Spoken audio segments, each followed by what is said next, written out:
juga getting better, pelan-pelan mulai ngurangin obatnya juga. Mulai Jadi makan yang sehat-sehat juga. Iya, makan sehat-sehat terus, tapi kalau yang penyakit yang memang harus minum obat terus tetap. Tapi untuk makanan dijaga juga berarti? Iya. Dijaga sih, Dijaga. cuma agak-agak bandel-bandel gitu. Iya, makanya kadang-kadang aku juga marahin Dedi. Makanya kan sering masih banyak makan minyak ya, kan nggak bisa kan makan minyak. Jadi kadang-kadang ingetin Dedi. Manusia tanpa empedu. Dedi, minyak kurangin, jangan sering-sering gitu.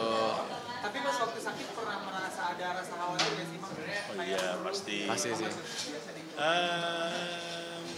Khawatir anak-anak masih butuh support dari orang tuanya.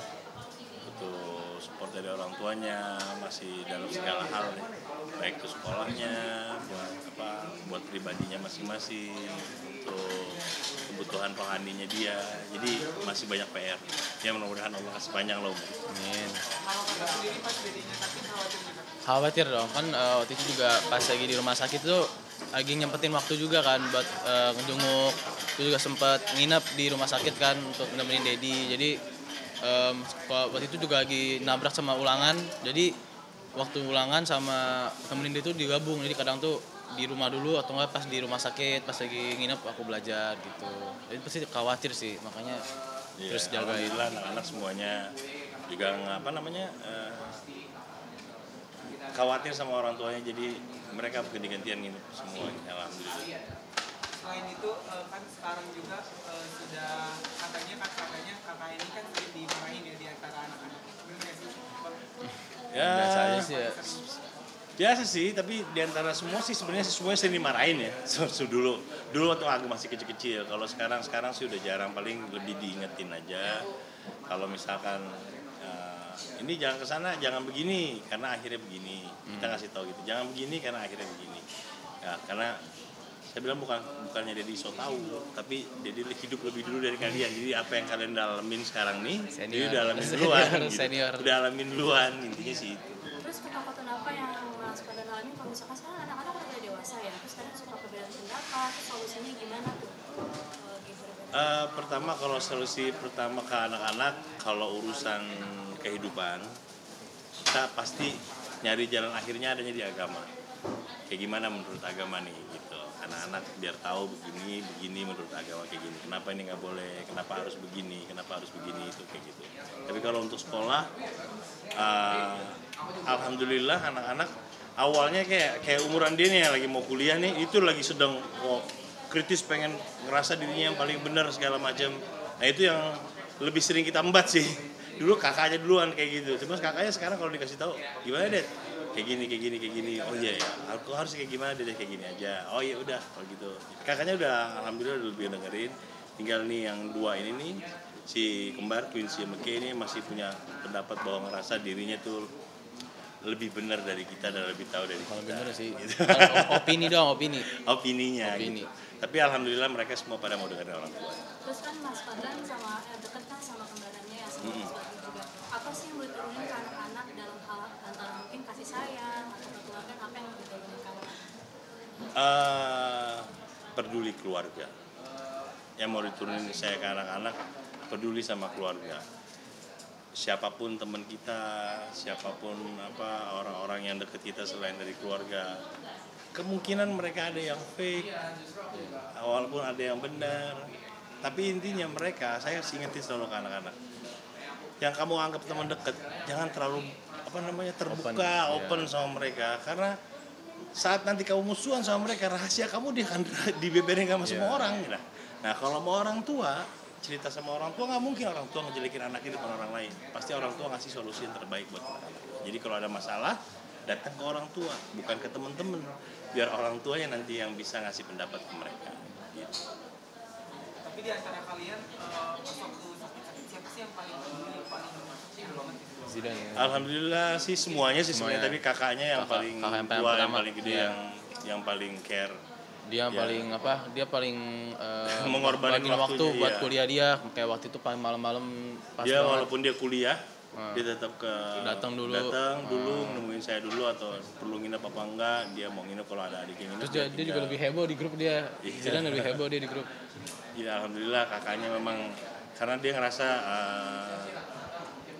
Kakak pertama juga. iya anak pertama kan Iya. dia juga bisa harus contohin ke adik-adiknya juga gitu. Kalau Bang Farhan sama abangnya sendiri paling sensitif siapa sih biasanya? Yang paling sensitif itu? Ya saya sama siapa sama yang lain semua Sama berdua aja ya. kita sih nggak ada yang sensitif Biasa aja sih. iya Udah, kita biar- nggak- biar- kecuali yang biarin cewek aja. satu yang sensitif baru Ya, kita mah biarin aja nggak sih, udah omongan orang lain juga. kita nggak apa ya kita sadar bahwa nggak semua orang suka sama kita dari Semua orang sempurna dari lah 10 orang pasti ada satu yang nggak suka sama kita jadi kita ngerasa bahwa ya yang terpenting kita ngelakuin yang terbaik bukan kita nggak ngejelekin orang nggak nipu orang nggak bikin orang sakit hati insya Allah orang mau ngomong apa terserah. Tapi kalau misalnya dimarahin suka pernah marah banget ya sih sama dia? Enggak sih, karena kalau dia marah atau apa tuh pasti tuh ada benarnya kan. Jadi kalau lagi dimarahin itu pun ambil positifnya. Jadi kalau misalnya nanti ada nada marahnya atau ada benarnya juga, itu buanglah nada marahnya gitu kan. Terus juga ambil positifnya, terus juga olah sama sifat kita sendiri, terus kita juga rekap sama sifat kita yang waktu itu juga kan. Jadi ya enggak sih. Gitu. Ya. Bang Farhan ke depannya lagi nyiapin apa selain kegiatan? Lagi nyiapin sekolahnya dia berdua nih. Saya mau masuk kuliah nih yang berdua. Adiknya kan masih sekolah masih kecil yang paling kecil. Ya buat dia berdua ini saya lagi nyiapin buat kuliahnya biar dia jadi orang duluan. Insya Allah bisa bantu saya nanti kalau saya ya mudah-mudahan umurnya panjang. Amin. Adik-adiknya sampai adiknya gede bisa saya urus apa namanya masih 100% tapi kalau misalkan saya udah mulai kurang pasti saya minta bantuan kakaknya paling enggak untuk ngecek adiknya. juga kan ini Kak. Ada perbedaan pendapat nggak sih untuk pilih kuliahnya di sini atau?